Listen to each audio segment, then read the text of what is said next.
Hi everyone, welcome back to Law School Gems with Bria. My name is Bria Riley and I am the founder of Law School Gems. Today we are going to be talking about a deep topic for me, being a woman of color in the legal profession. A little bit about me, I am a practicing in-house attorney here in Dallas, Texas, working for a publicly traded company and their marketing, advertising, and IP group. If you are new to my channel, thank you for being here. I'm excited to have you. And if you are one of my older gems, thank you for coming on back. I know you could have been anywhere else in the world, but you decided to be here with me today. Now, before we dive in, I just want to affirm you, especially if you are a woman of color. I know that we face different challenges with our double minority status because we are both women and we are also women of color. But let me tell you something, no one or nothing can dictate who you are, what you bring to the table, what God's purpose is for your life, what you will accomplish, what you will do, what you set out to do. We are so strong and so powerful and so gifted. We think different, we talk different, we look different, we walk different. Everything about us is just magic. It really is. And we're so powerful. You can do anything you put your mind to. And so this video is specifically dedicated to all of my women of color out there who may be first semester law students, who may be thinking about going to law school. Maybe this is your confirmation right here, who may be further along in their law school career and you need a little motivation, a little umph. This video is for you. So without further ado, let's dive right on in. We are born to win. Come and learn the basics with Law School Gems.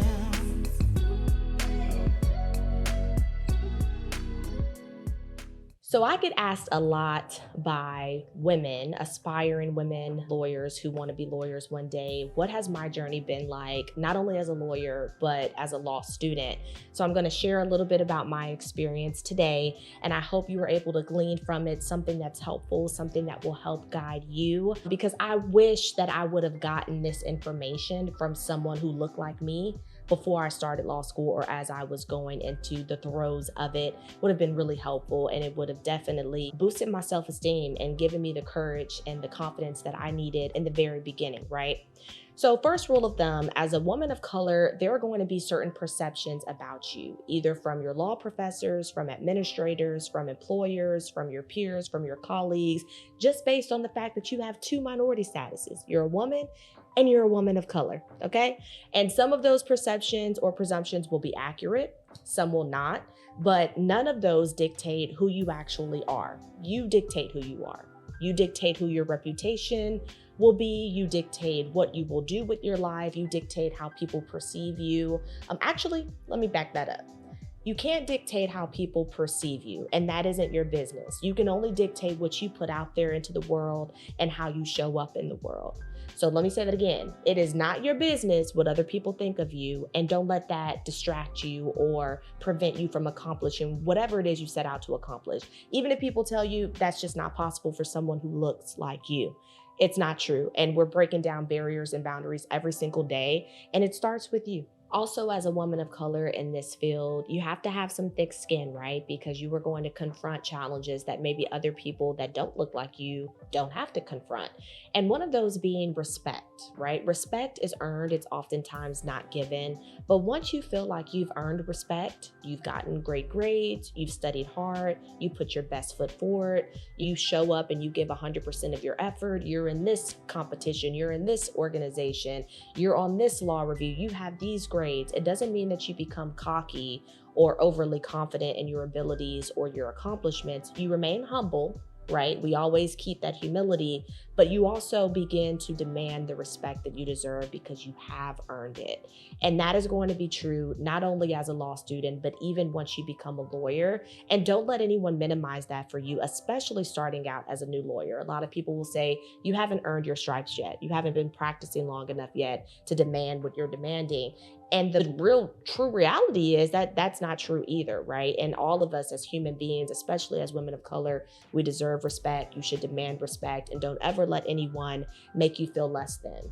Always make sure that you remain adaptable and flexible, especially as a woman of color. Sometimes women of color can catch the flack of, particularly if you're a Black woman, right? Like, oh, you're a diva, oh, you're a bitch, whatever the case may be, whatever people may call you. And you don't want to feed into that negative stereotype or that perception. So always be adaptable, always be flexible. Make sure that you listen. And that is one that I had to learn because, as you can tell, your girl likes to talk, okay? And I'm very outspoken, but sometimes we need to listen, and you learn so much more when you're not speaking, and very vital information that can be really helpful to you and help guide you. And that's why God gave us 2 ears and 1 mouth, honey, so we can listen more than we speak. So always make sure that you have your listening ears on, that you are listening from a place of empathy. That is also how you develop emotional intelligence as a good leader, which is what you want to be as a woman of color in this field.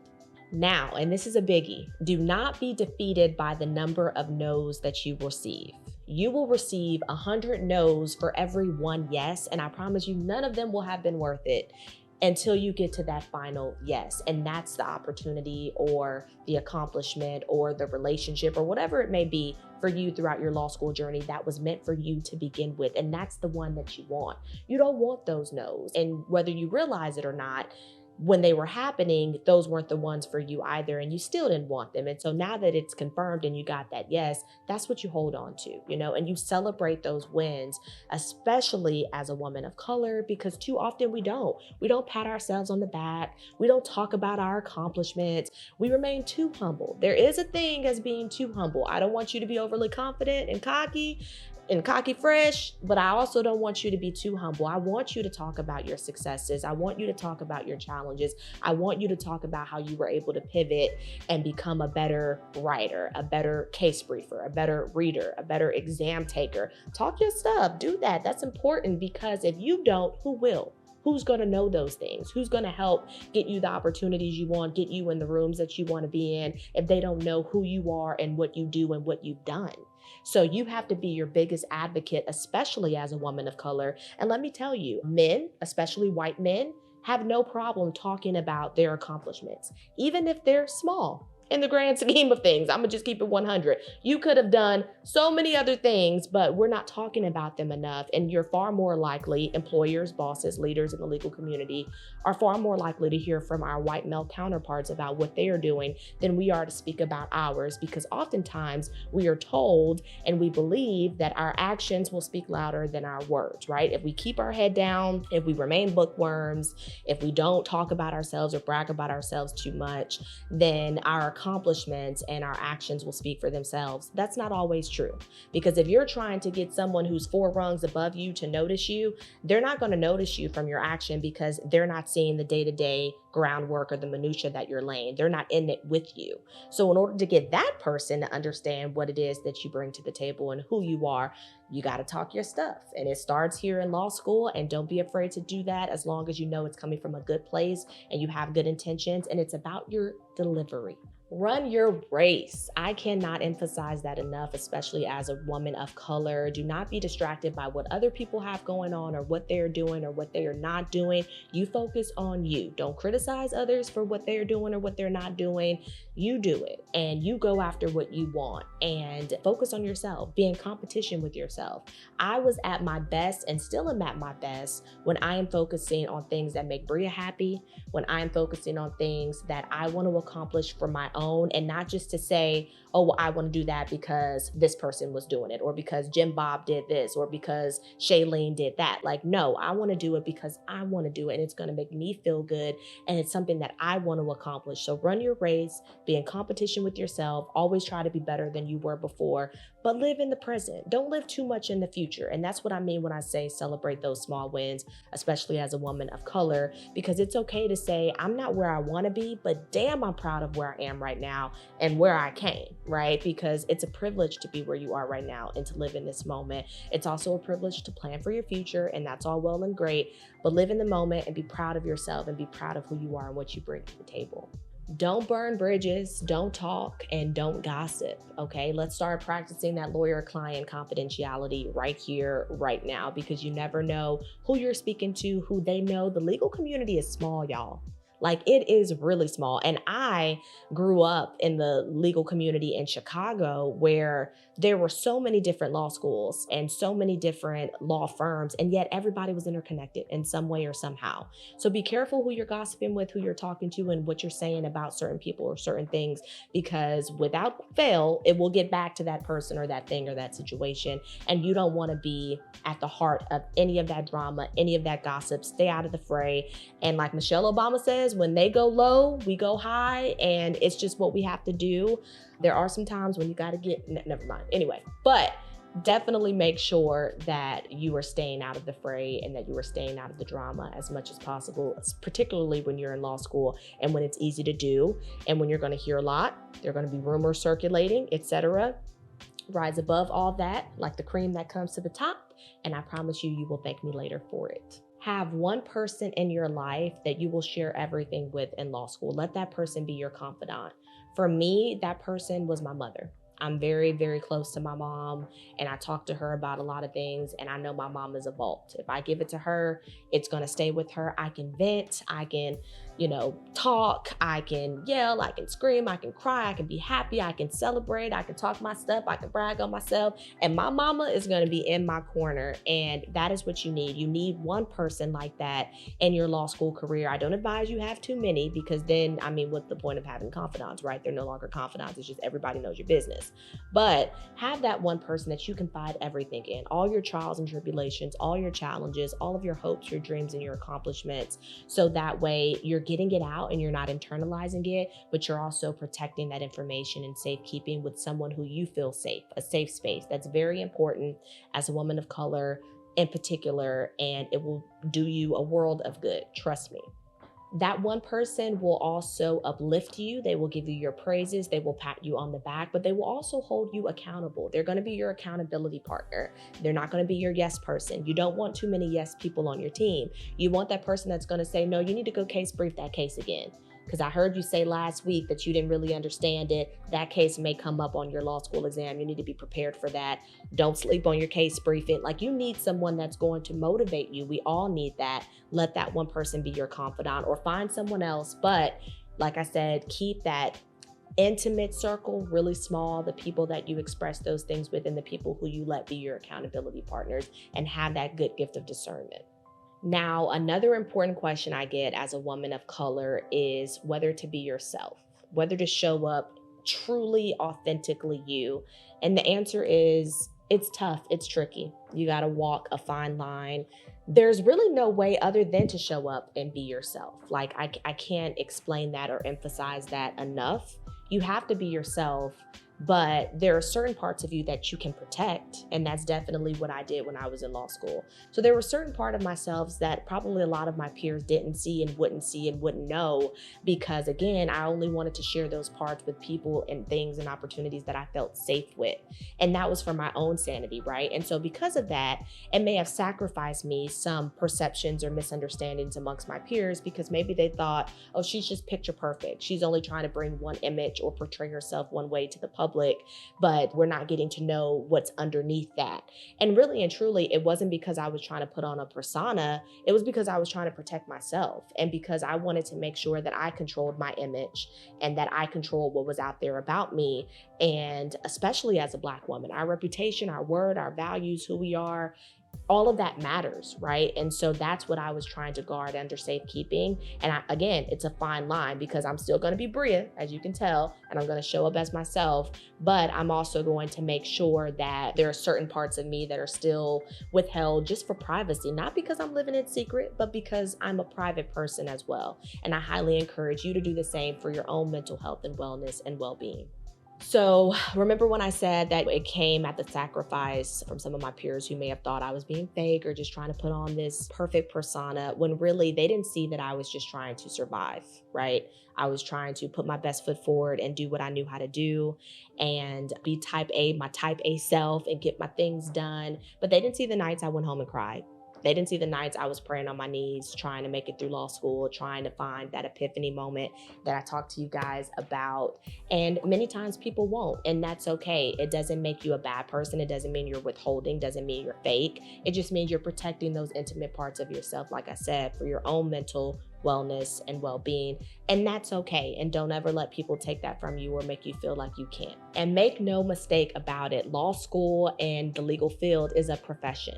You are entering this field for that professional degree and to enter this profession, right? So that is the purpose and your main impetus behind law school. It's great and it's a welcome surprise if you gain friends along the way. I know I gained some lifelong friends, some of whom I'm still very close with to this day, one of whom I was just in her wedding in May, right? And that's wonderful. But you're not really there for friendship. So don't let that be your primary concern, whether people hate or dislike you, like or love you. Because remember, other people's perceptions of you and what they think of you is none of your business, and you have no control over that.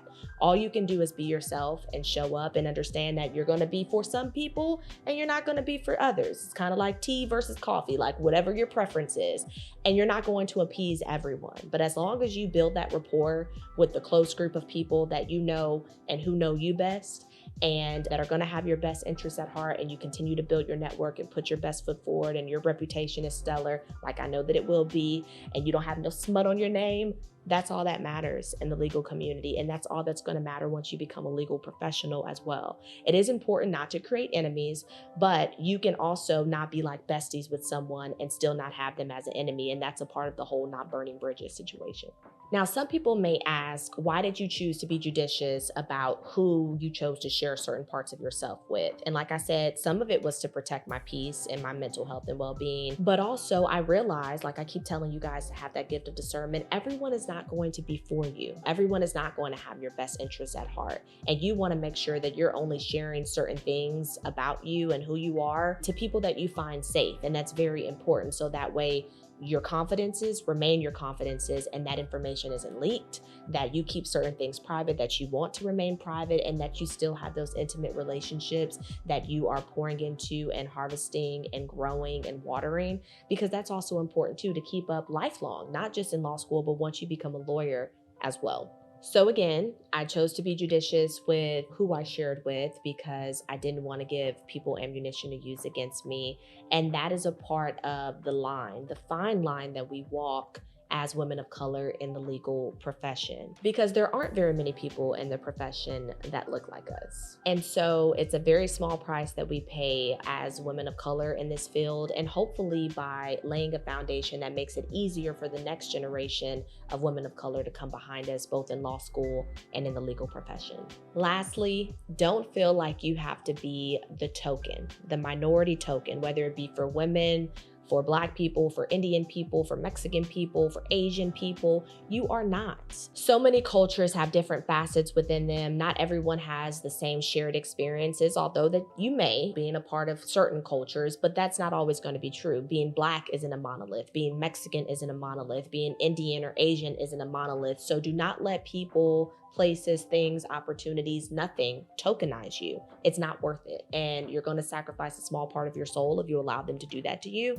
And you don't want that as a woman of color or as a part of any minority. That said, however, whether you like it or not, it's a double-edged sword. You still are a representative of your culture. And especially if there's not very many people that look like you at the firm or at the company or on the job or at that internship. There were plenty of times where I was the only one who looked like me in the room. And so good, bad, or indifferent, people are going to look at you as a representation of your culture. And so you do want to make sure you put your best foot forward. And that goes with putting 100% of your effort into setting a good first impression and being yourself, but not being tokenized. So it's a hard responsibility to have, but it's one that we often have to bear as women of color in this field. And all I can say to you, best advice is to believe in yourself, believe in your capabilities, believe in what you know that you can do and what's possible for you and your potential, because no one else is going to be your advocate the way that you will be. So always make sure that you believe in yourself and you don't let people take that from you, and thrive in your purpose and step foot in that, even if there are naysayers and doubters. Like for me, I experienced that even from people within my own community when I wanted to start law school gyms, even from people within the legal field who said it wouldn't work, it's not possible, you shouldn't do this. You can't listen to those people because God did not put that purpose on their life, and that's why it doesn't make sense to them. You got to listen to you, and you have to listen to what you know you're supposed to be doing. And if you have that little voice in your head that's just gnawing at you and it won't go away, it's probably because you're supposed to be doing something. So do it.